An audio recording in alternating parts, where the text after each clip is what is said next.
Nigel Parkinson, chief cartoonist for the Beano. How the devil are you, sir? Well, I'm okay. Everything's fine by me.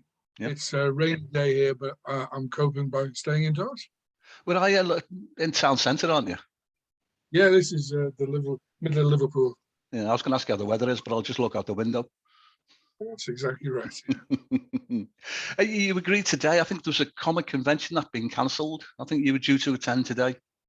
I think Edinburgh was supposed to be on today, but they've got different COVID compliance situations. They wouldn't allow us in, so they decided to cancel it. Yeah, I think on as well. I mentioned before, Matt. I think Matt hopefully will be joining us. But I think there was a tweet, where you said it been cancelled. I think Matt said at the same time, why don't we all have a chat? Because I think he was due to attend as well. Was he? All right. Yeah. I think I was looking forward to it. It was going to be the first 3-day event of the year. Yeah. So it sounds like dressage, doesn't it? I've done a couple of one-day things already this last month, and they went very well. They went well. Yeah. But this is going to be the first big one. So it looks like the next big one is going to be in about London in 2 weeks for me, and then there's Liverpool in 4 weeks' time. So yeah. So that the 13th of November, 13th to the 14th of November. Yeah, 2-day, 1-day, wig one. Yeah. Where is that? Is that in the Blue Coat? No, it's right down on the riverfront at by where that big ride was. Oh, I know what you mean. The Echo Arena, is it? The BT place. Next door to that. There's about 3 big buildings along there. We're in one of them anyway. Beautiful place, yeah. And it's Matt. Hey, afternoon, Zoe. No problem, Matt. Had a computer thing going on. What's happening? No, it's Saturday. It's good. Yeah. Good. Matt, are you familiar with Nigel? Nigel, chief cartoonist of the Beano?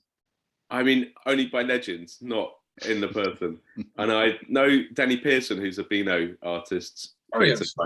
He lives on my road, so he speaks highly of you too. So that's cool. Well, that's very nice to hear. How's this little dog? Well, the word chief gives away a bit of your title. Oh yeah, that's true. Yeah, that's true. Captain Beano. Yeah. Nigel, nice. just to let you know, Matt, he's the author of the brilliant novel Complete Darkness, with a soon to be launched comic version. All right. Who's doing that? Anyone I know? My artist is called Carl Brown, and as you can see, he's a bit of a 2000 AD acolyte. Yeah. So and it's all black and white, cyberpunky kind of style. And it's a fun story. He read the book and said, "Oh, we could make a comic out of this," and I was like, "Yes, but how?" He said, "Will you script it? I'll write, I'll draw it." And now we have issue 1, and we're just kickstarting it, to get more finance behind it. And it's been online a week, and we've nearly hit $1,000 out of 1,500. So far, good. Yeah, that's your target, isn't it, Matt? 1,500 is target. Yeah. Was the reason why it's black and white? Was that your choice, or was that cost? Yeah. Or no, it's choice. You see, there are some color bits, like the Japanese writing is in slight red and stuff. But yeah, it's stylistically harking back to a 2000 AD heyday of when I used to buy it for 7p down the road. Yeah, early 80s. Yeah. Yeah, that's the thinking behind it. Nigel, have you had to go at one of these? Have you completed a graphic novel? Would you call it? Well, I've got a very, very, very complicated answer, Terry, so I'm just going to say no. Okay. Okay. Oh, but a warning, by the way, I've got a sore foot, so if you see me wincing, it's not implied to anything you've said. So we're saying, don't take it personally. Okay. Yeah. Well, I'm cheering myself up by wearing my conventional shirt. I don't normally sit at home wearing such a bright shirt. Bought it in Greece several years ago. I bought about 7 shirts, and this is one of them. And I wear this so everyone can see me when I'm at a Comic-Con. That's cool. Colours lasted well. Yeah, and also if you ever go to a Stavros flattery convention, you'll be fine, Yes, and people have mentioned Ripper the Bear and all kinds of things. So yeah, that's right. Ripper the Bear, yeah, gosh. Yeah, no, you mentioned it. Yeah. Terry's a legend. I don't know how you guys know each other, but Terry wrote a great book as well. I'm contractually obliged to say that because I've put a cover quote on the back. Yeah, the best, well, my best review, definitely. Me and Well, Nigel, I we only met a couple of weeks ago, didn't we, Nigel? I think. Oh yeah, we're new pals. I don't know anything about what Terry was doing 40, 50 years. No, we're all schoolmates, Matt. We both went to the Liverpool Collegiate School. Oh wow! Back in the 70s. Yeah. So if you want to know anything juicy, just ask me. Oh. Nigel, I saw a tweet that you put out. You've been writing doing the cartoons for the Beano for over 40 years now. You put a tweet with a bit of a competition on, saying how to guess how many book covers. Yeah. Well, this is what this is. I knew this was going to come up because everyone's talking about it for some reason. And this is what happens when you get a little bit well known. People say no to what you're saying. Why did they bring that up?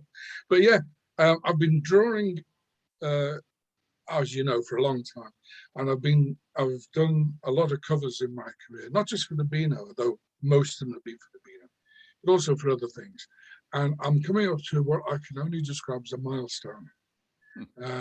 And it's a lot of covers. I can't tell you how many because it is a competition and there is a book which I didn't author, but I did draw.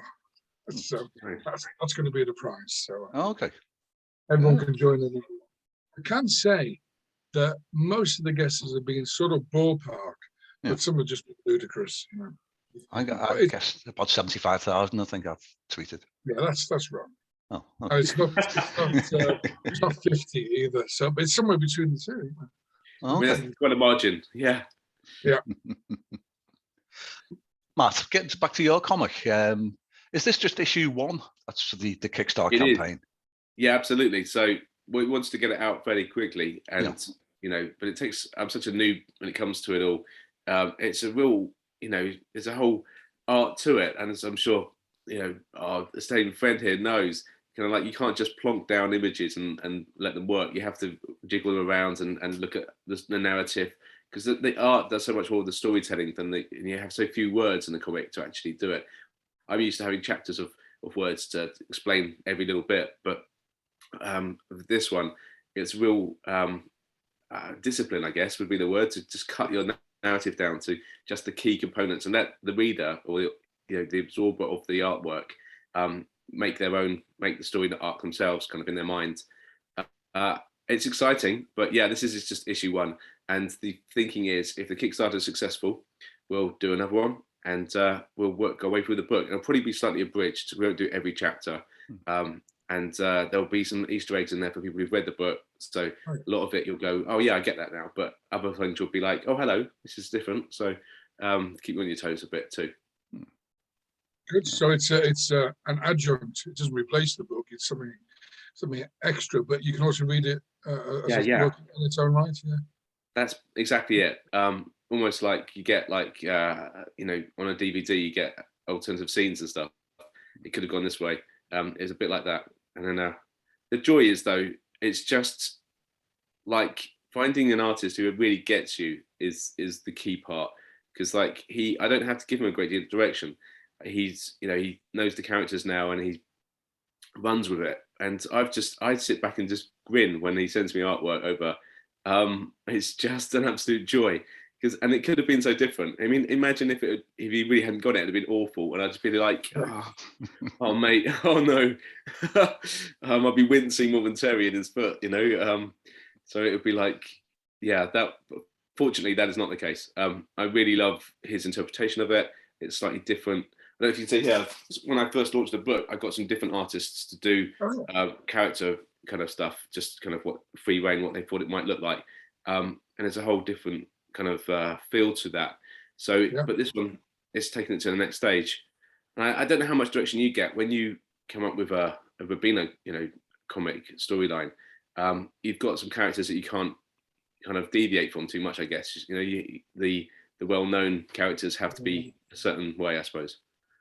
Well, I realise you don't appreciate what a can of worms you open with such a simple question, but yeah, I really don't. No, it's, you see, the Beano isn't like anything else. It's not like a book. It's not like a comic. It's an institution.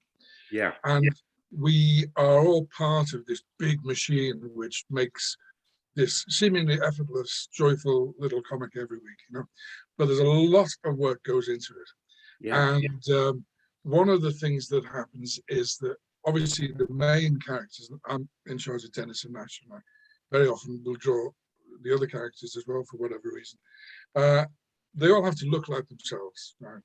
It doesn't matter how good the writing is if the drawing is no good. This is with a book.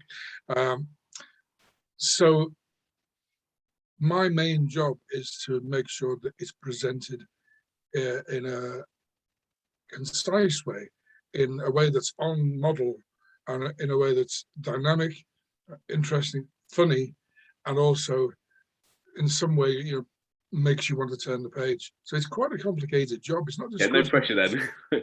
Yeah.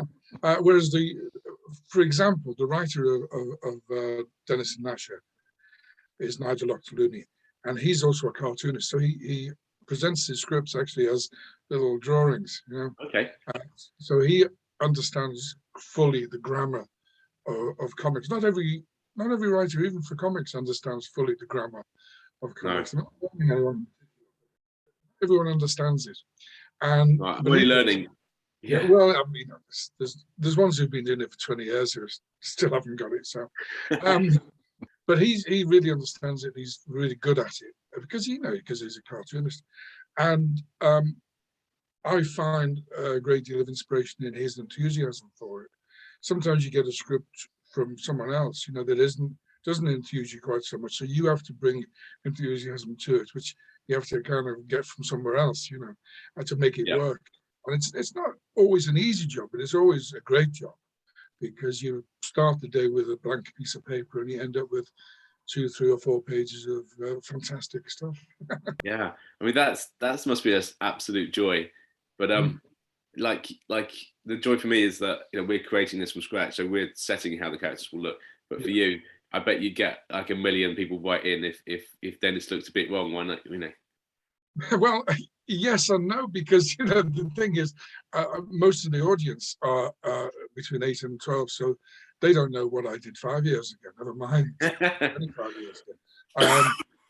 And you have to sort of be on top of it yourself. You do get people who say, you know, like the old Captain Kirk Star Trek thing, you know, when William Shatner's at a convention and someone says to him, now in episode 423, when you said, and he's like, well, I don't know, I'm just reading the script, you know, I'm just acting.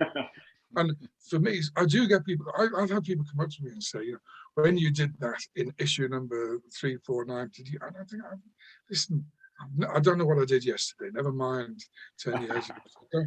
But it just shows the level of interest they have in these things, you know. Yeah. And I'm very grateful for it, because when we do events, when we do Comic Cons, we've done 2 this year. Normally by October we'd have done about 30, but we've done 2 this year. Fortunately, able to do 2, and the level of enthusiasm is undiminished. They're just not just kids, but adults, people of all ages. You know, I think I said to Terry before, the youngest person we've had was 3, and the oldest was 80 something, and they were just all equally enthusiastic, you know, and they're just so delighted to see what for them is this mysterious, wonderful thing of the Beano appearing every week. It's actually people who are responsible for it, you know, and I'm just to go out and prove that, you know, we do exist. Nigel, shopping out today, I was in B&M store, and the thing that gave me a smile, I think, was the Beano Annual 2022 up on the shelves there. Already. Yeah. That's awesome. We're actually doing the 2023 one now. I'm thinking about the 2024 one. Oh, gosh. It's sort of a constant, you know, future in the world. And do you ever, I mean, how much license have you got to make the comic strips commentary on real life, you know, things that happen in the macro environment? Or is it, do you try and keep it entirely in its own world? No, you know? no.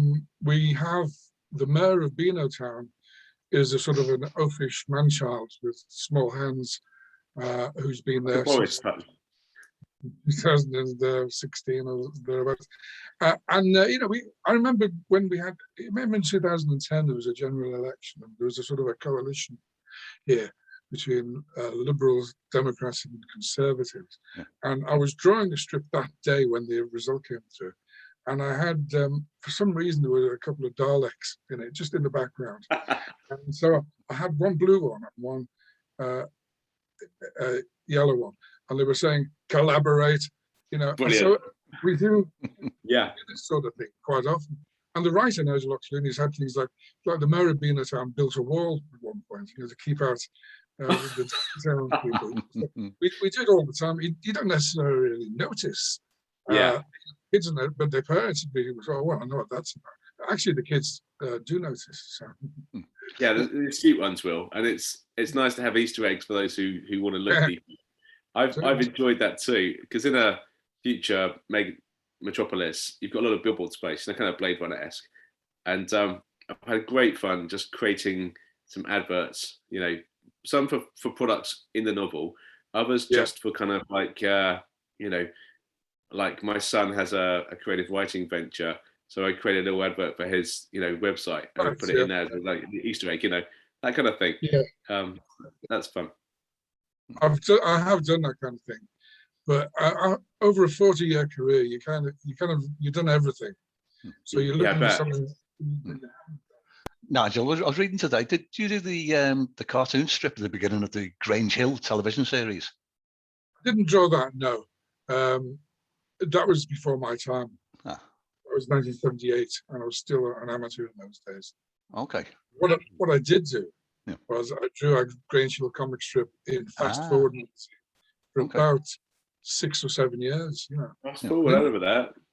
Yeah. In the end, I had to write it because we had a writer at one point, and then he didn't write it. And then I said, "What are we going to do?" And they said, "Oh, we'll think of something." And they didn't. And they said, "Where's next week's?" And I thought, "Well, I'll just draw something and think of something to put in later." And that's how it went on for about 2 years. Me just drawing something.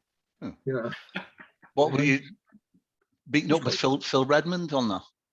Yeah, I mean, what happened was when Channel 4 started and Brookside started and all that, he was suddenly accessible because he was in Liverpool again. Yeah, he wasn't down at the BBC in London. So I was doing a magazine called Next 14, which is like Time Out, it's like a listings magazine in Liverpool, and we did a sort of a spoof of Brookside called Backside. Parodied it, did all the characters, and he wrote us a letter saying, "I'm not telling you to stop it, but maybe you should come in and have a little conversation with me." So we went in, and he said, "I like what you're doing, but we need to be careful." So I thought, "Okay, well, we'll run it by you every week." And he said, "That's all right." He says, "And if anything else comes up, would you be interested in contributing to something we had?" I said, "Yeah." Never thinking that it would turn out to be 6 years worth of work, but a couple of years later, I got a call. "Oh, we're doing the Grange Hill strip in a new magazine. Would you be interested in pitching for it?" And I did. This was in February, and I did a 2-page thing. And I had to write it because no one had thought you have to write something before it's drawn. So I just did it, sent it off. Never thought about it again until September, when suddenly they said, "Can we have 6 episodes, please? We're starting printing next week." I thought, what? So anyway, we did it, and it wasn't like my favorite job of all, because you have to do a lot of likenesses of kids, and kids are very hard to get likenesses of because you can't do crow's feet and bags and right. They have to and sort of face, so the features have to be so. I mean, it could be anyone. Yeah. Could be most of the kids with the hair or something, especially from a distance. Yeah. So it wasn't most in school uniform too, I guess. You can't even differentiate them that way. They're all in black, and they've all the girls got the hair up, and all the lads have got a back. It's like, well, who's who? You just can't tell. So it wasn't my favourite strip, but as one of the sub-editors on it said, it paid the mortgage for 6 years, so you can't Absolutely. Yeah. Matt, are you involved in a thing called cyberpunk? I've taken Nigel remind me, talking about people with the hair up, punks, cyberpunk. There's a cyberpunk day tomorrow. Tomorrow, yes, and I am involved. I've doing a reading from short story Complete Darkness. If you get the comic, you get a free short story in the back, and that is in no way padding out the page numbers. Honestly. Yeah, no, it's definitely padding out the page numbers because I've got a double page spread that I really wanted to do a fold out on the comic, but the price to do a fold out print is just ridiculous. So we made it our double page spread, and that to have that page in the middle meant we have to shuffle everything else about. And I had some pages at the back, and I thought, it's in the same world. I'll put a cyberpunk short story in the same world in there, just in this issue. In issue 2, I'm going to talk to other artists to maybe have, like you see in some comics these days, they have the main story, say Iron Man or whatever, and then in the back there's a short story from something else or a teaser or something. So that's what we're going to do, follow, and that will be talk to some art colleges. If you know any budding comic creators that might want to be interested in that. I'll let them know at London next in 2 weeks' time. Yeah, because I love working with all different types, and seeing different art styles is a thrill. It's kind of like these characters only existed in my head, and then they're on the page in words, and now they exist in different formats. In fact, one of the best things that ever happened since I've been published is just one of the readers created 2 little models of my main 2 characters, like super detailed, whittled them, painted them, and then sent them to me. And I was just like, oh my God, this is the sort of feedback you want from readers. And this is only the beginning, of course, because this will only increase, Well, maybe. I mean, I don't know where it's going to go, but even if it doesn't blow big and get on Netflix, which, let's hope it does, then it's still a bit of an exciting project to do, because it's just, it's not my day job yet, but it is definitely, it's what motivates me. When I have a bad day at work, I'm having a tough time, because we work in the Middle East, and that's a whole Muslim of troubles out there. But this is what puts a smile back on my face when because it's just exciting and brilliant.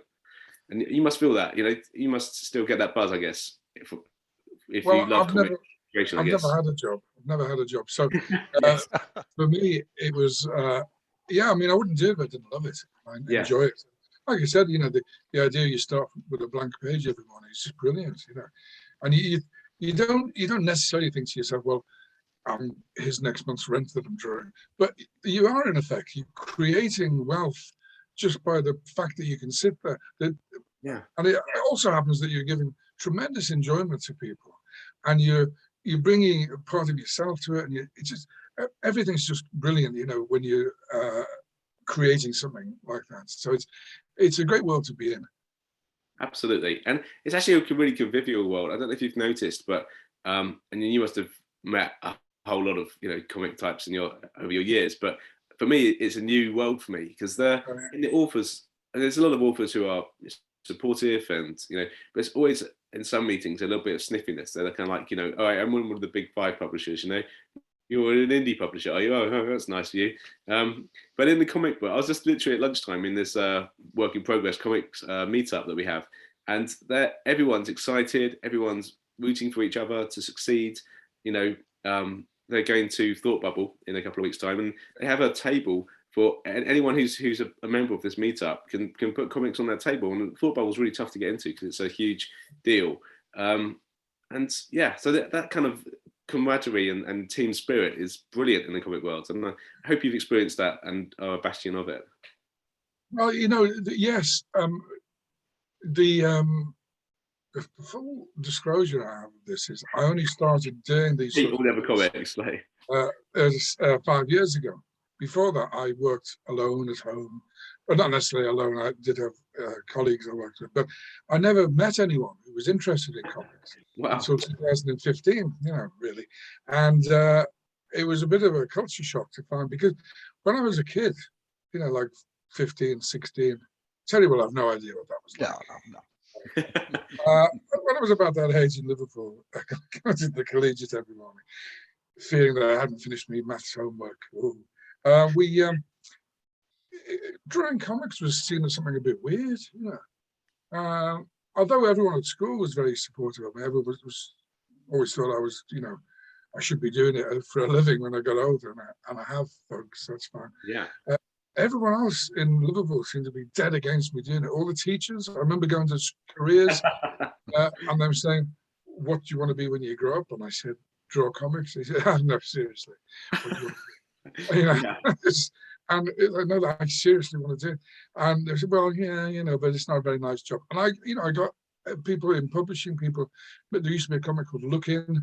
Yes. And I wrote to the editor, and he wrote back to me, saying, I wouldn't bother getting into comics. It's not a very nice job to have. Not very nice with that word here. I never understood what that meant. And I would get that all the time. And my mother even went so far as to tell people I was unemployed rather than working. When they asked why I was at home in the day, you know, because it was just, it was just like the shame of it. Yeah. Oh, it was the shame. And so it was only, you know, so I sort of carried it with me that it's kind of secret, you know, don't tell anyone what you do. And occasionally someone would ask me. And in fact, once about 15 years ago, I got in a taxi in Liverpool. I'd been somewhere, you know, I got in a taxi. And he said, so what do you do then? And I said, I'll tell you what, I never normally say this, but I draw Dennis the Menace and the Beano. And I thought, first time ever I'm going to tell someone. And he looked at me and said, no, you don't.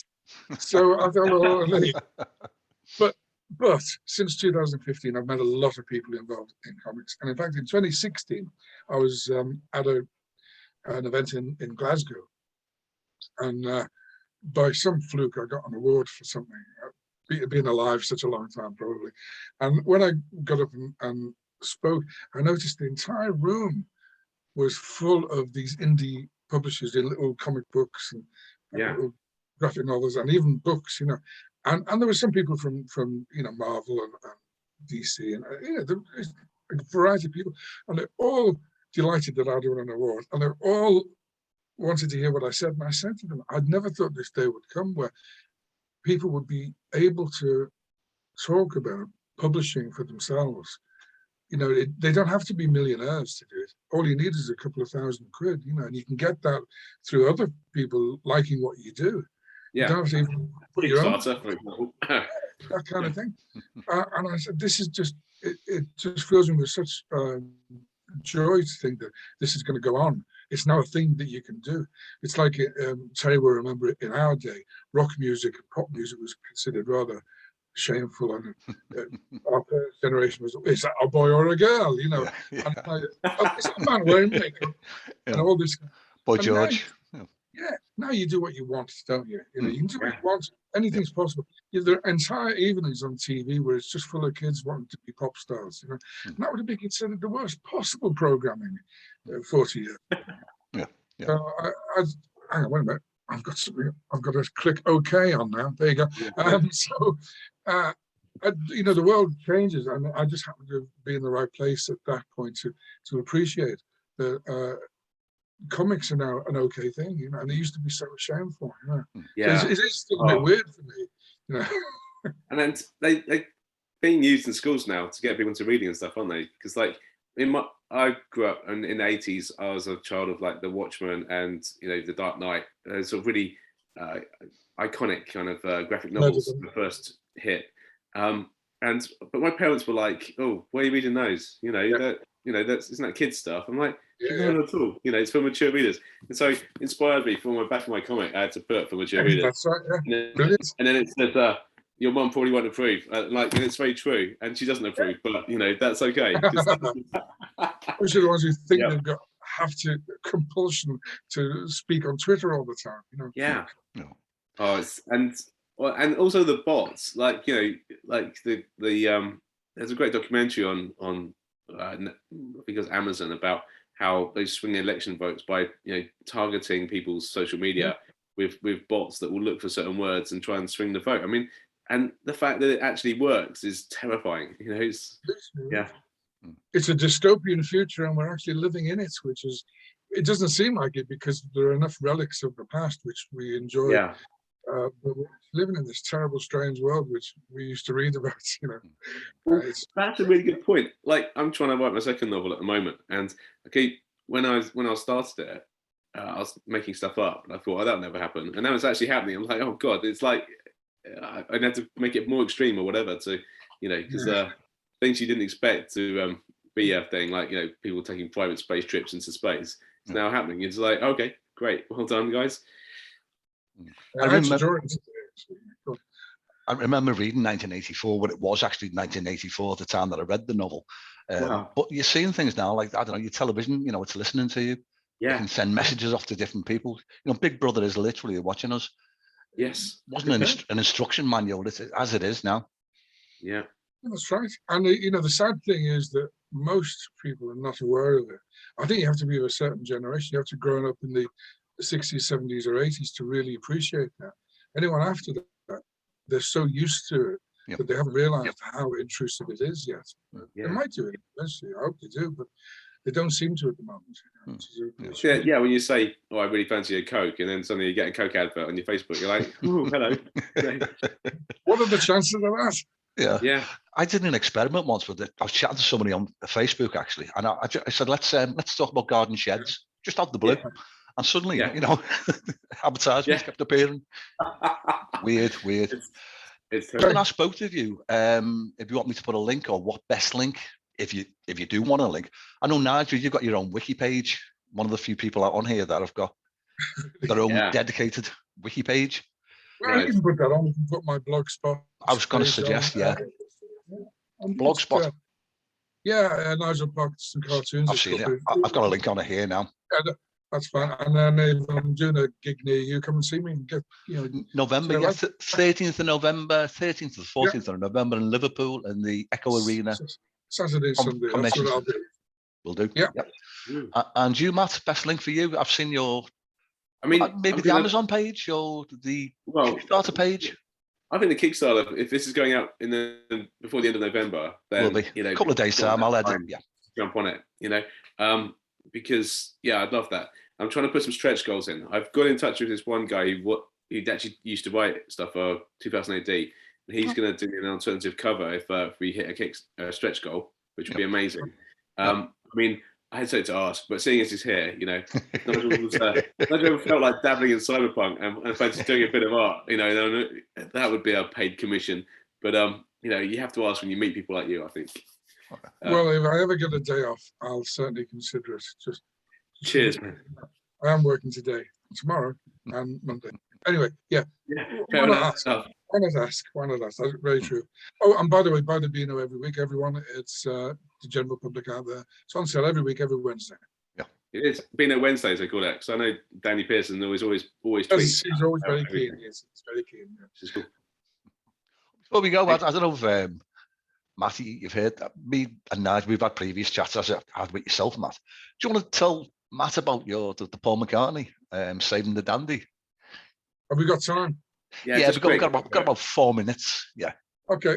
Well, yeah. I mean, Paul McCartney used to be in a group called the Beatles. They were quite well known. really early on, before I think they didn't even have a #1 record. They were really early on.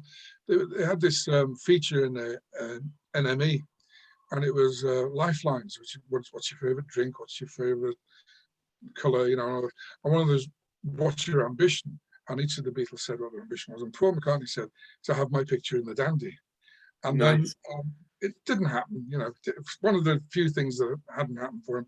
And then in 2011, we heard that the Dandy was having to close down. You know, I was working for him every week.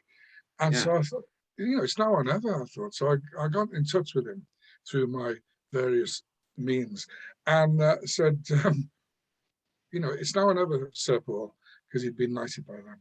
And he said, oh, no, don't tell me the Dandy's closing. That's terrible. I said, yeah, go ahead. And I said, well, we'll do it and I'll show it to you before it's published. And he said, oh, it's all right, mate. I trust you. So I thought, oh, okay. Nice. I didn't know who I was really. So anyway, we did it. And when it was published, it was quite a big media deal all over the world. People had never heard of the Dandy were hearing about it because he was in it. We actually sold over 1.25 million copies of that. That's awesome. Anyway, about 2 weeks later, Paul emails me and says, thanks for sending me those 2 copies of the comic. I couldn't get it anywhere near me. It was sold out. And he said, in fact, some members of my family have said to me, it's the greatest thing I've ever been involved with. That's just great, isn't it? What a beautiful story. Tale. Yeah. How all echelons of society coming together. It was all there. And it was a great moment to think, you know, well, he likes it, and that's good. And you know, he's finally achieved his ambition. Brilliant. Well, I can only hope that in many years' time, I'm not sitting where you are, but you know what I mean. In metaphorically speaking, then I can say I don't have to work because I've been enjoying creating all these different things for many years. And who knows? Good luck. Yeah, brilliant. Cheers, man. Listen, thanks, Nigel. Thanks, Matt. I've really enjoyed it. Same. Matt, hope you have a great cyberpunk day tomorrow. Yeah, tune in. It's going to be fun. It's it's 10 o'clock. Weird and wonderful bunch. There's stuff's going on all day, but my reading I think is in the evening at sort of 10 or something. But there's you can, if you've ever wanted to see short films and sort of it's the next wave of cyberpunk that's not quite known yet. These are the calling cards for people who are just moving into that sphere. So okay, yeah, it's very exciting to be part of. Brilliant. Oh well, thanks again to both of you, and hopefully let's chat again. Cheers. Yeah, really good. Cheers. Thank you. Bye now. Bye. Bye.